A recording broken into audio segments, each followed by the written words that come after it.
نحمده ونصلي على رسوله الكريم اما بعد فاعوذ بالله من الشيطان الرجيم بسم الله الرحمن الرحيم رب اشرح لي صدري ويسر لي امري واحلل عقدة من لساني يفقهوا قولي. ہم سب کو کس نے پیدا کیا ہے؟ یقین ہے؟ زمین آسمان کو کس نے پیدا کیا؟ اللہ سبحانہ و تعالی نے.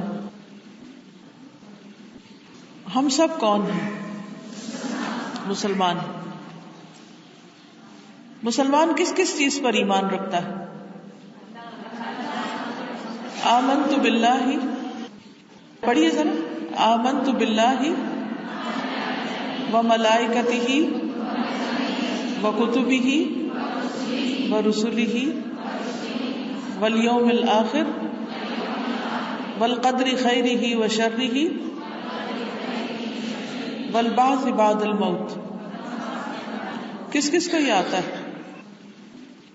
سب کو نہیں آتا. اس کو یاد کر لیں. اس کو کیا کہتے ہیں؟ ایمان مفصل، یعنی ایمان کا تفصیلی ذکر جس پر ہم سب کو ایمان رکھنا ضروری ہے. اس میں سب سے پہلے کس پر ایمان ہے؟ اللہ سبحانہ وتعالیٰ پر، کہ ہم اللہ کو اپنا خالق، مالک، اپنا رب مانتے ہیں. اسی نے ہمیں پیدا کیا ہے اور اسی کی طرف ہم نے واپس جانا ہے. اللہ خالقنا وخالق کل شیء، اللہ ہی ہمارا خالق بھی ہے اور ہر چیز کا خالق. جو کچھ زمین آسمان میں ہمیں نظر آتا اور جو نہیں آتا وہ سب کا سب اسی کا پیدا کرتا ہے. پھر یہ ہے کہ ہمیں مرنے کے بعد اسی کی طرف لوٹ کر جانا ہے. لیکن پیدا کرنے کے بعد اللہ سبحانہ تعالیٰ نے ہمیں اس زمین پر بہت ساری نعمتیں دے کر پیدا کیا اور بہت کچھ ہمارے لیے زمین سے اگایا، آسمان سے اتارا اور ہمیں طرح طرح کی نعمتیں عطا کی. اتنی نعمتیں اللہ تعالیٰ فرماتے ہیں وَمَا بِكُم مِّن نِّعْمَةٍ فَمِنَ اللَّهِ، تمہارے پاس کوئی بھی جو نعمت ہے وہ اللہ کی طرف سے ہے، اللہ سبحانہ تعالیٰ کی طرف سے. اور پھر ان نعمتوں میں ایک بہت بڑی نعمت ہدایت کی نعمت ہے، جس کے لیے اللہ تعالیٰ نے ہر دور میں پیغمبر بھیجے اور ان کے پاس اپنی ہدایت بھیجی، اپنی کتابیں بھیجی اور ان کتابوں کو انہوں نے لوگوں کو پڑھ کے سنایا، اللہ تعالیٰ کی ہدایات ان تک پہنچائیں. اللہ کا لاکھ لاکھ شکر ہے کہ ہم مسلمان ہیں اور ہمارے پاس اللہ سبحانہ تعالیٰ کی یہ ہدایت بہت اچھی شکل میں، محفوظ شکل میں موجود ہے. اسی طرح اللہ سبحانہ تعالیٰ نے ہمارے لیے ایک دن مقرر کیا جس میں سب کا رزلٹ اناؤنس ہوگا. کس چیز کا نتیجہ سامنے آئے گا؟ کہ ہم اس دنیا میں کیا کرتے رہے ہیں. ہم ہر روز جو کچھ بھی کرتے ہیں وہ سب کچھ لکھا جا رہا ہے. فرشتے لکھتے ہیں اس کو دائیں اور بائیں. وَإِنَّ عَلَيْكُمْ لَحَافِظِينَ كِرَامًا كَاتِبِينَ، کہ تم پر نگرانی کرنے والے موجود ہیں جو معزز فرشتے ہیں، لکھتے ہیں. ہر روز ہم اگر ایک لفظ بھی کوئی بولتے ہیں تو وہ بھی وہ نہیں چھوڑتے. کیا آپ کو یاد ہے صبح سے اب تک آپ نے کتنی باتیں کر لی اور کس کس ٹاپک پہ کر لی اور کس کس سے کی؟ بول کر کی یا لکھ کر کی؟ کیونکہ آج کل ہم بہت سی باتیں لکھ کر کرتے ہیں. کہاں جی کہاں لکھتے ہیں؟ ٹائپ کرتے ہیں. کہاں ٹائپ کرتے ہیں؟ موبائل پر، ٹیکسٹ میسجنگ. اب آپ دیکھیے کہ جو کچھ ہم کر رہے ہیں اگر ہم ایک ڈاٹ بھی ڈالتے ہیں نا، ایک نقطہ بھی لکھتے ہیں، وہ بھی فرشتے لکھ لیتے ہیں. اچھا کرتے ہیں تو دائیں طرف والے لکھتے ہیں، برا کرتے ہیں تو بائیں طرف والے. یہ بات ہمیں بچپن سے ہی بتا دی گئی لیکن ہم اس پر پوری طرح یقین نہیں رکھتے، اسی لیے بات کرتے وقت سوچتے نہیں ہیں. اگر ہمیں یہ پتا ہو کہ یہ سب کچھ لکھا جا رہا ہے اور یہ سب کچھ تولا جائے گا، یہ سب کچھ گنا جائے گا اور اس پر انعام یا سزا دی جائے گی، تو ہم بہت سوچ سمجھ کے ہر کام کریں، اور پھر اس کے ساتھ ساتھ اپنی نیت بھی بہت اچھی رکھیں، اور ہر وقت ہم اس بات کے حریص رہیں کہ ہمیں اچھی باتیں پتہ چلتی رہیں. میں دیکھ رہی ہوں کہ الحمدللہ آپ سب میں بہت شوق ہے، اسی وجہ سے آج آپ یہاں پر اکٹھے ہیں. اسی وجہ سے میں بھی آپ کے پاس آئی ہوں کہ ہم سب مل بیٹھ کر نیکی کرنے کے کچھ طریقے اور سنیں، اور ان کو اچھی طرح یاد رکھیں، ان کو تازہ کریں، اور پھر یہاں سے نکلنے کے بعد ہم نیکیوں میں دوڑ لگا دیں. کیونکہ ہمارا یہ یقین ہے کہ جو کچھ ہم کر رہے ہیں وہ سب ہمارے سامنے آنے والا ہے، اور اچھا کریں گے تو ہی اچھا سامنے آئے گا.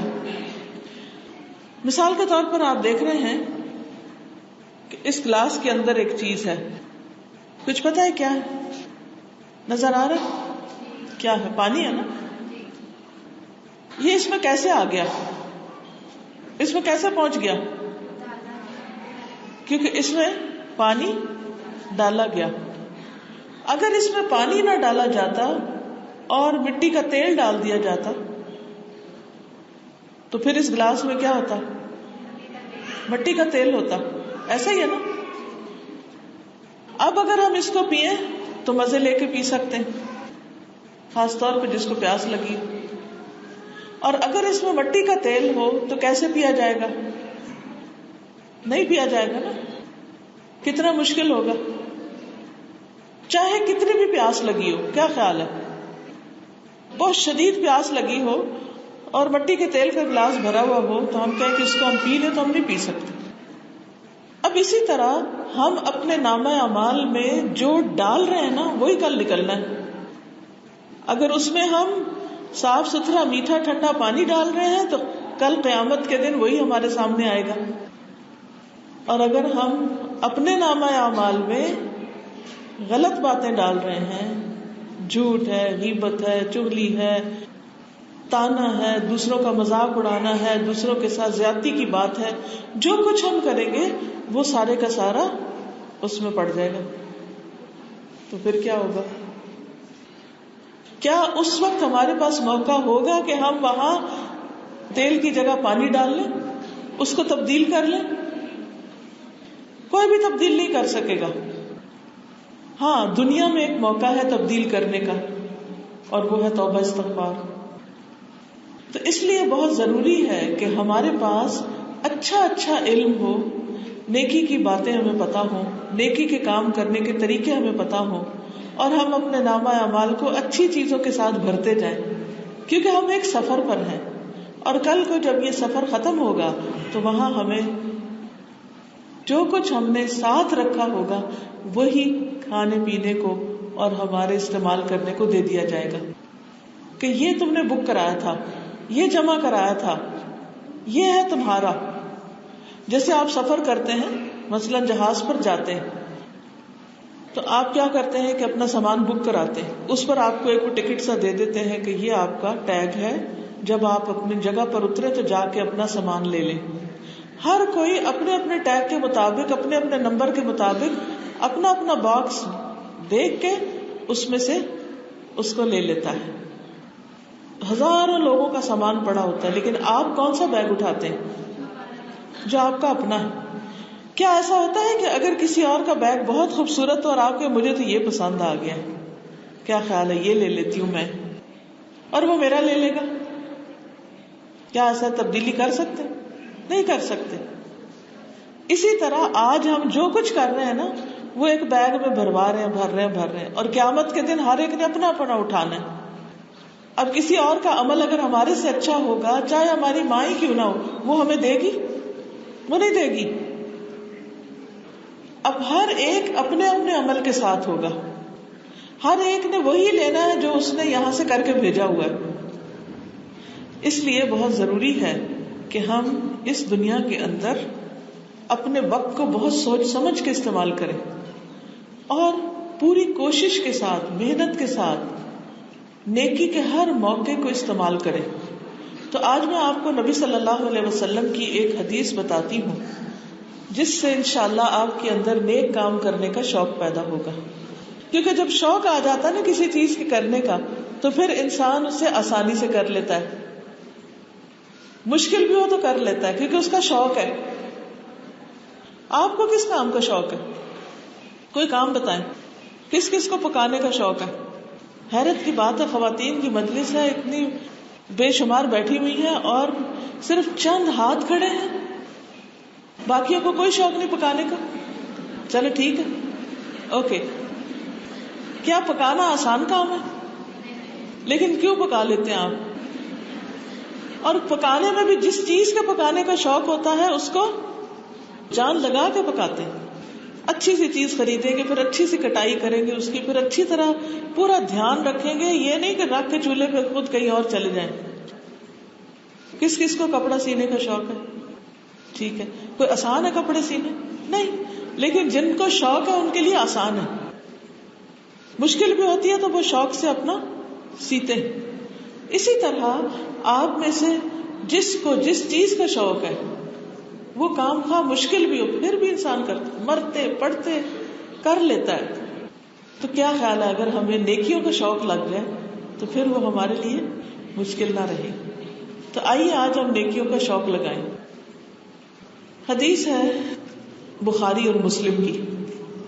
عن ابن عباس رضی اللہ عنہما عن رسول اللہ صلی اللہ علیہ وسلم فيما يرويه عن ربه تبارك وتعالى قال ان الله كتب الحسنات والسيئات ثم بين ذلك فمن هم بحسنة فلم يعملها كتبها الله عنده حسنة كاملة وإن هم بها فعملها كتبها الله عنده 10 حسنات إلى 700 ضعف إلى أضعاف كثيرة وإن هم بسيئة فلم يعملها كتبها الله عنده حسنة كاملة وإن هم بها فعملها كتبها الله سيئة واحدة. کس کس کو حدیث سمجھ آ گئی؟ ایک دو. کس کی بات سنائیے آپ کو؟ نبی صلی اللہ علیہ وسلم کی. تب آپ دیکھیں کہ ہم سب آپ کی امت ہیں، آپ کی امت، اور ہم سب کہتے ہیں ہم آپ سے محبت کرتے ہیں اور ہمیں آپ کی بات ہی سمجھ نہیں آتی. تو جب آپ کی بات ہی سمجھ نہیں آئے گی تو پھر اس کے اوپر عمل کہاں سے ہوگا؟ ٹھیک ہے ترجمہ ہوگا، کوئی بتائے گا، وہ بھی صحیح ہے، لیکن خوش قسمت ہے وہ جو ترجموں کے بغیر ڈائریکٹ نبی صلی اللہ علیہ وسلم کی بات سمجھ لیں.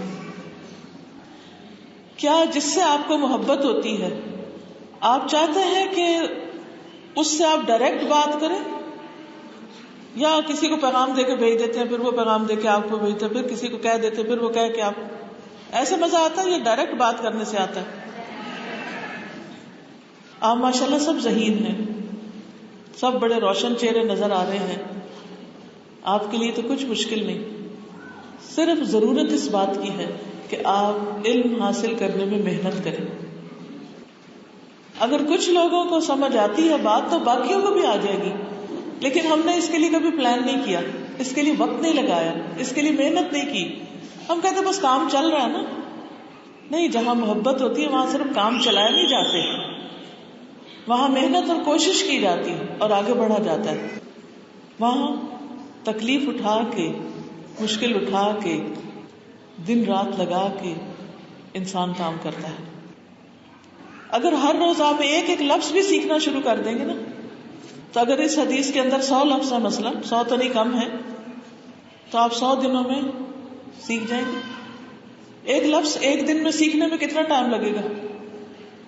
ایک جملہ سیکھنے میں ایک دن میں کتنا ٹائم لگے گا؟ بتائیے ذرا مجھے، کتنی دیر لگتی ہے؟ کیا وہ وقت آپ کے پاس نہیں ہے نا؟ اللہ سبحانہ وتعالیٰ نے نبی صلی اللہ علیہ وسلم کو کیا دعا کرنے کے لیے کہا تھا؟ وَقُلْ رَبِّ زِدْنِي عِلْمًا. آپ کہیے کہ اے میرے رب میرا علم زیادہ کر دے، میرا علم زیادہ کر دے. کیا نبی صلی اللہ علیہ وسلم کو اللہ تعالیٰ نے یہ سکھایا تھا کہ آپ دعا مانگے اللہ میرا مال زیادہ کر دے، میری اولاد زیادہ کر دے، میری حکومت زیادہ کر دے، میری عمر زیادہ کر دے؟ کس چیز کا حکم دیا گیا؟ کیا اور زیادہ مانگو، علم زیادہ مانگو. اور ہم علم کو سب سے آخر میں رکھتے ہیں. اچھا ٹھیک ہے پھر بعد میں پڑھ لیں گے. اسی لیے نا ہمارے گھر کتابیں ہوتی ہوں بھی تو ہم نہیں کھولتے کیونکہ شوق نہیں. تو جب ہمیں پتہ نہیں ہوگا کہ ہمیں کہا کیا گیا ہے تو ہم کریں گے کیسے؟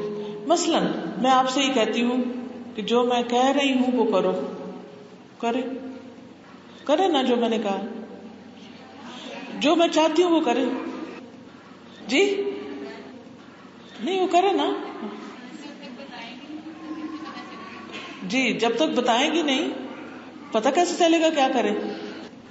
جب تک آپ پوچھیں گے نہیں تو میں بتاؤں گی کیسے ہم کیا کریں. تو جب کچھ کرنا ہوتا ہے تو اس کے لیے پہلے پتا کرنا ہوتا ہے کہ کرنا کیا ہے.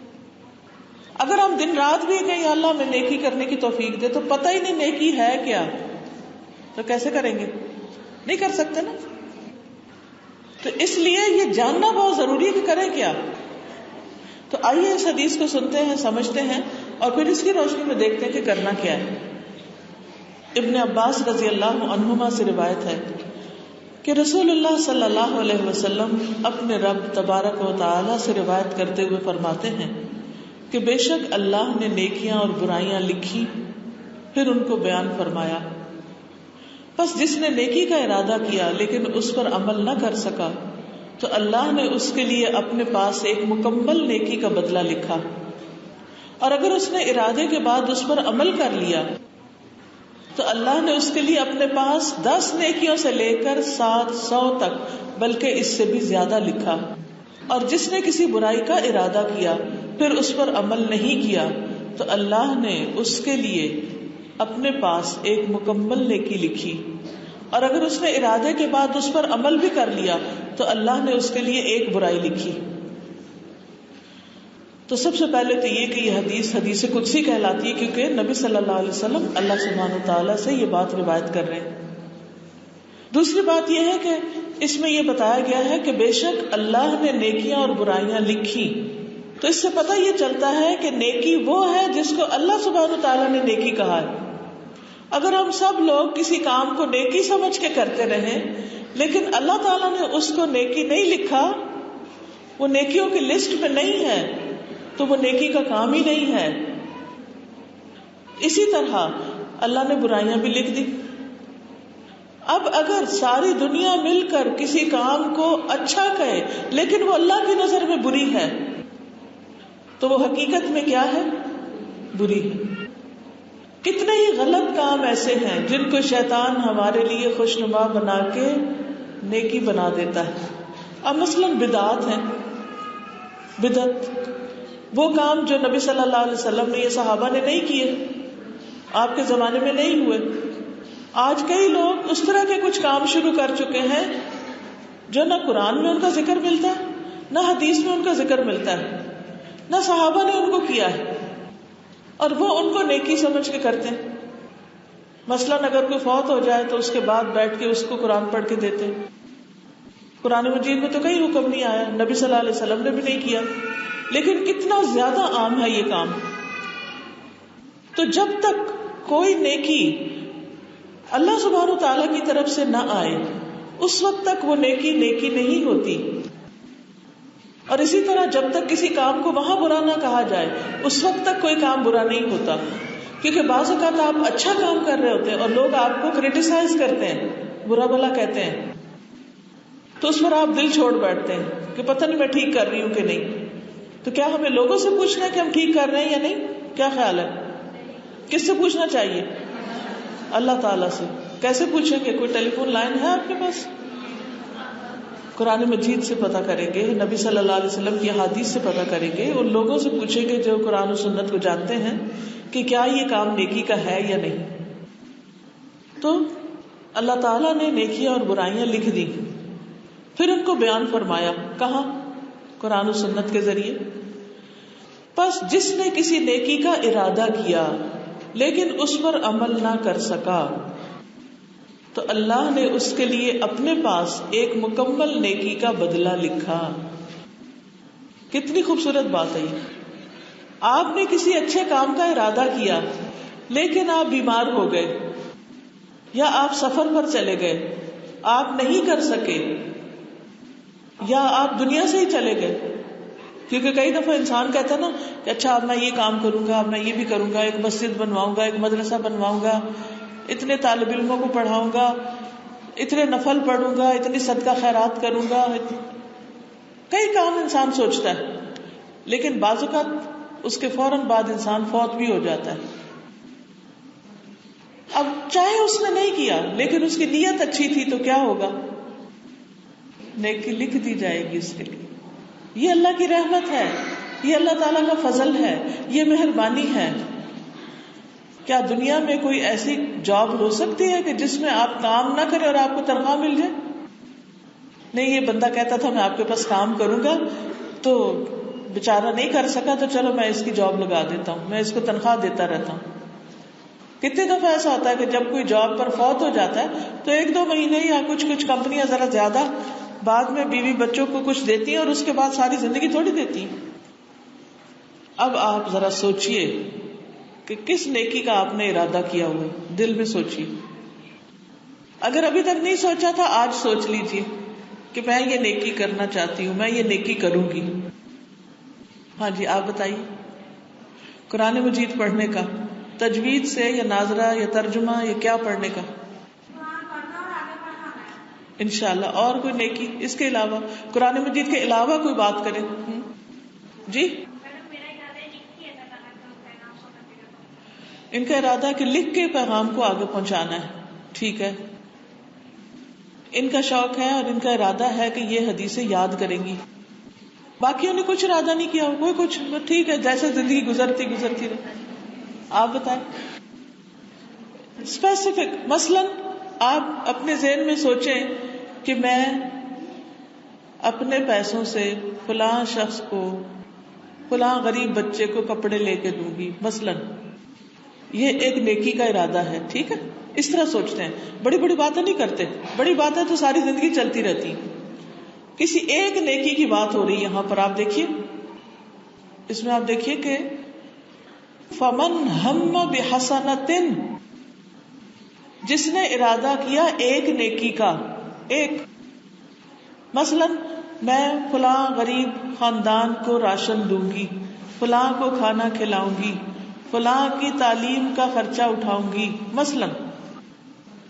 یا آپ کے پاس پیسے نہیں تو آپ جسمانی طور پر کسی کی مدد یا خدمت کرنا چاہتے, اس کا کوئی ارادہ. ٹھیک ہے, تو نیکی کا جب ارادہ کر لیا, مثلا کوئی بیمار ہے آپ کے خاندان میں, کوئی رشتہ دار آپ کا بیمار ہے, تو آپ ارادہ کرتے ہیں کہ آج میں نے اس کا پتہ کرنے جانا ہے, آج میں جاؤں گی یا کل جاؤں گی انشاءاللہ. پھر کیا ہوتا ہے, اس سے پہلے آپ خود ہی بیمار پڑ جاتے ہیں, آپ جا ہی نہیں سکتے. ایسے ہو جاتا ہے نا, کئی دفعہ ارادے ٹوٹ جاتے ہیں. تو اب کیا ہوتا ہے کہ جب وہ ارادہ کر لیا آپ نے اور پکا اور سچا کر لیا اور آپ نہیں کر سکے, اللہ تعالیٰ اس پر بھی نیکی لکھ دیتا ہے. ہمیں پھر کیا کرنا چاہیے؟ نیک کام کرنے کے ارادے کرتے رہنا چاہیے. مثلاً آپ کی امی اکیلی ہوتی اور آپ چاہتے ہیں کہ جا کر ان کو وزٹ کریں. آپ سوچتے اچھا میں اس اتوار کو نا اپنی امی کے پاس جاؤں گی مثلا, لیکن آپ کسی وجہ سے مجبوری سے نہیں جا سکتے, آپ کے بچے چھوٹے ہیں یا آپ بیمار ہیں یا کوئی وجہ ہے. تو کئی دفعہ ایسا ہوتا ہے نا کہ دل میں ایک حسرت رہتی, کاش میں یہ کام کر سکوں, کاش میں یہ بھی کر لیتی. تو اللہ تعالیٰ اس پر نیکی دے دیتے ہیں آپ کو. کچھ لوگ ہیں وہ سوچتے بھی نہیں, اگر انہیں کہا جائے تو وہ کہتے نہیں ہم نہیں کر سکتے, ہم سے نہیں ہونا, ہم کر ہی نہیں سکتے, ارادہ ہی نہیں کرتے. تو کیا کرنا چاہیے؟ نہ نہیں کرنی چاہیے, ارادہ کر لینا چاہیے. جب آپ ارادہ کر لیں گے, نیت کر لیں گے, آپ کے دل میں سچا خیال آئے گا کہ میں انشاءاللہ کروں گی اس کو, تو پھر اگر کسی مجبوری سے نہیں کر سکیں گے تو اللہ تعالیٰ اس کو بھی آپ کے لیے لکھ دیں گے. اور اگر کوئی شخص اپنے ارادے پہ عمل کر لیتا ہے, وہ کام کر لیتا ہے, مثلاً آپ نے سوچا کسی بیمار کی خبر گیری کرنے جانا ہے, عیادت کرنے جانا ہے, اور آپ وہاں پہنچ گئے, آپ اس کا حال پوچھ آئے, وہ آپ کو دیکھ کر خوش ہو گیا, جب مریض کے پاس جاتے تو خوش ہو جاتے نا، کہ ہم ستائیں نہ اس کو بہت باتیں کر کے، لیکن اس کا حال پوچھ کے اس کی خدمت کر کے آئیں، وہ اس کی تکلیف میں کمی ہوتی ہے. تو اللہ نے اس کے لیے اپنے پاس 10 نیکیوں سے لے کر 700 بلکہ اس سے بھی زیادہ لکھا.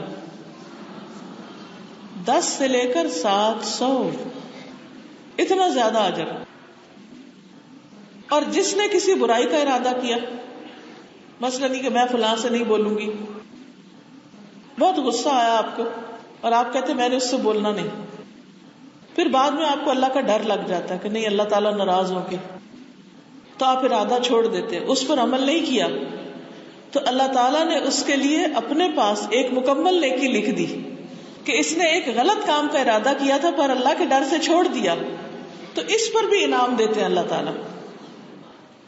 کئی دفعہ ایسا ہوتا ہے نا کہ ہم ارادہ کرتے ہیں کہ اس کو لگاتے ہیں دو اور اس کو سناتے ہیں یہ اور اس کے ساتھ یہ کریں گے، یا آپ کسی کو کوئی غصے میں بات کہنا چاہتے پھر آپ اپنا منہ روک لیتے ہیں. تو یہ جو نفس کا کنٹرول ہے نا، اس پر بھی آپ کے لیے اجر ہے، اس کے لیے بھی فائدہ ہے. بعض اوقات ہم سوچتے ہیں کہ لوگ کہیں گے دیکھا نا یہ بڑا کمزور ہے، اور ہمیں یہ ڈر ہوتا ہے کہ لوگ ہمارے سر چڑھ جائیں گے، یعنی وہ غلط کام کر جاتے. تو ایسے میں بھی انسان صرف اللہ کی خاطر اگر اپنے آپ کو روک لیتا ہے تو اس پر بھی اس کے لیے اجر لکھ لیا جاتا ہے. اور اگر اس نے ارادے کے بعد عمل کر لیا، برے کام یا بری بات پر عمل کر لیا، تو اللہ اس کے لیے صرف ایک برائی لکھتا ہے. یہ ریشو ہے، نیکیاں اتنی زیادہ لکھی جاتی ہیں اور برائی بس ایک لکھی جاتی. لیکن اگر انسان دن رات برائیاں کرتا رہے اور اعمال نامہ برائی بھرتا رہے تو قیامت کے دن پھر ظالم کون ہے؟ اپنے اوپر ظلم کس نے کیا کہ اپنے بیگ میں صرف برائیاں ہی ڈالی، اچھائیاں نہیں ڈالی؟ انسان خود ہی ہے. اللہ تعالیٰ کی رحمت تو بہت زیادہ ہے، لیکن ہم سیدھے رستے پر آنے سے کتراتے ہیں اور شیطان کی باتیں مانتے چلے جاتے ہیں. اب اس میں آپ دیکھیے کہ اس حدیث کی وضاحت میں کئی آیات اور احادیث اور بھی ہیں.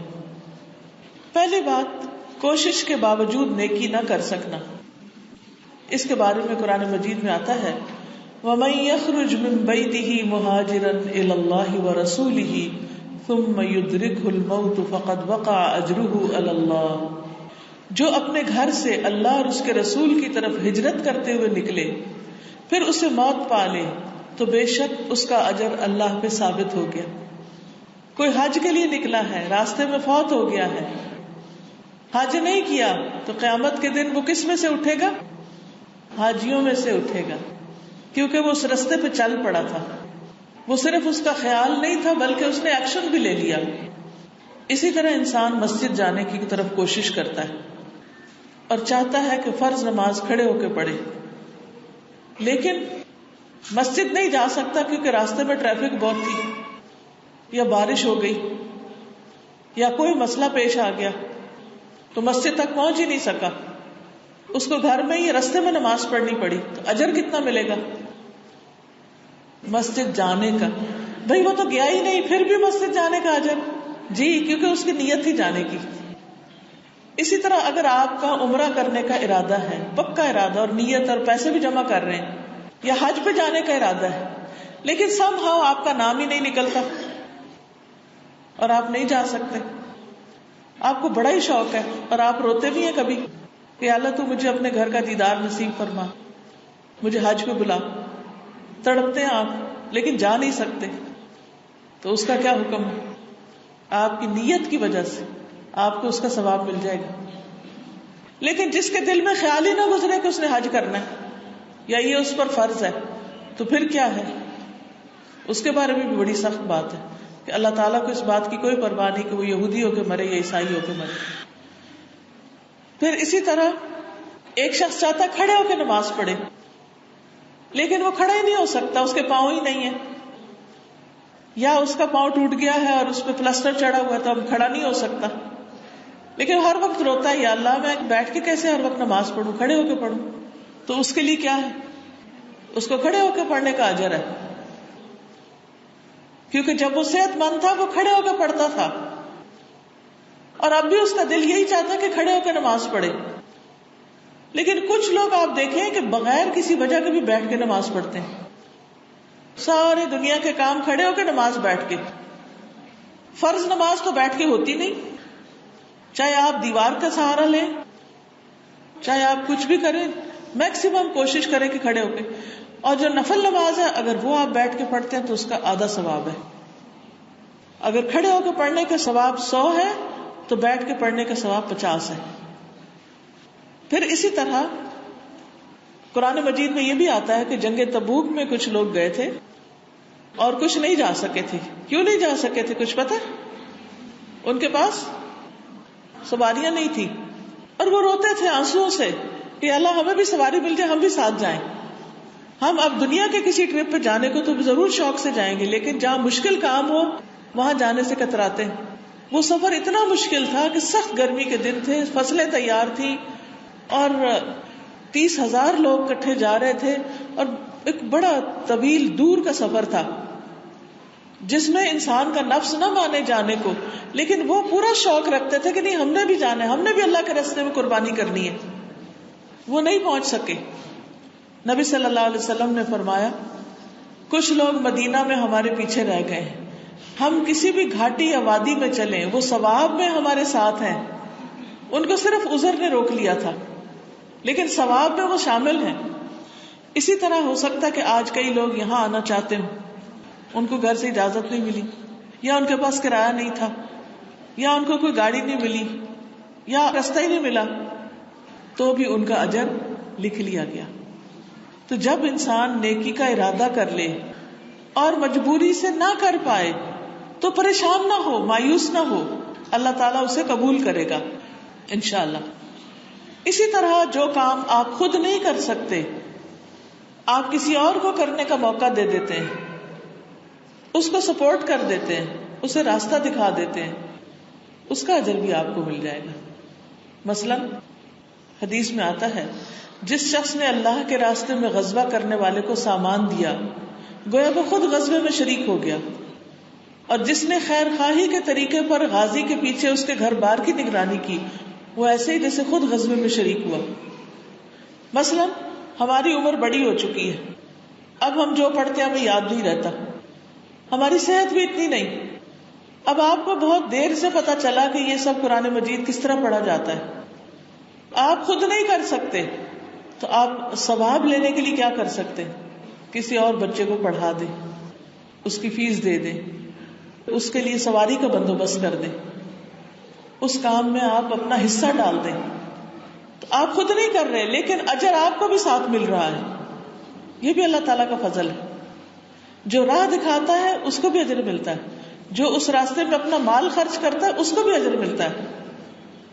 اصل چیز کیا ہے پھر؟ نیکیوں کا شوق ہونا، نیکیوں کا علم ہونا اور سچے دل سے نیکی کے کام میں حصہ لیتے چلے جانا. پھر اسی طرح بیماری کی وجہ سے کوئی کام نہ کر سکنا. تو حدیث میں آتا ہے کہ جب کوئی بندہ بیمار ہو جاتا ہے یا سفر میں جاتا ہے تو اس کے وہ تمام عمل لکھ دیے جاتے ہیں جو وہ قیام اور تندرستی کی حالت میں کرتا رہتا تھا، تو سب کچھ لکھا جاتا ہے. پھر اسی طرح یہ ہے آپ صلی اللہ علیہ وسلم نے فرمایا اللہ تعالیٰ ایک تیر کی وجہ سے 3 لوگوں کو جنت میں داخل کرے گا. ایک نیک نیتی سے تیر بنانے والا، دوسرا تیر چلانے والا اور تیسرا پھینکنے والا. یعنی ایک کام اگر ایک ٹیم بھی مل کے کرتی ہے نا تو اس میں سے ہر ایک کا حصہ ہو جاتا ہے، ہر ایک کو اجر مل جاتا ہے.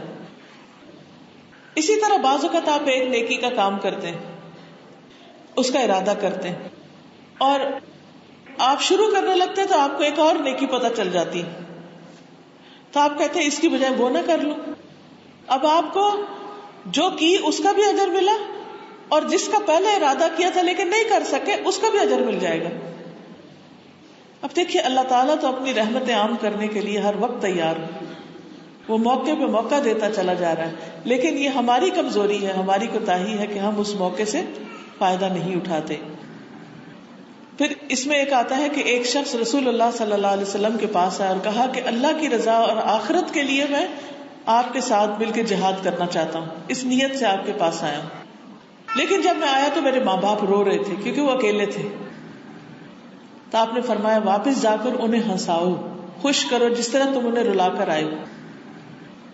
یعنی اس کام کا تمہیں نیت کا اجر مل جائے گا، اور جو اس سے زیادہ اہم کام ہے تمہارے پاس، کیونکہ بعض اوقات ماں باپ بوڑھے ہوتے ہیں، وہ دھوپ میں پڑے تو انہیں کوئی چھاؤں میں بٹھانے والا نہیں، انہیں کھانا دینے والا نہیں، کوئی دوائی دینے والا نہیں، تو کتنی مشکل ہو جاتی ہے ان کو، اور اولاد اور کاموں میں لگی رہتی ہے. تو اس پر کیا حکم ہے، کیا کرنا چاہیے؟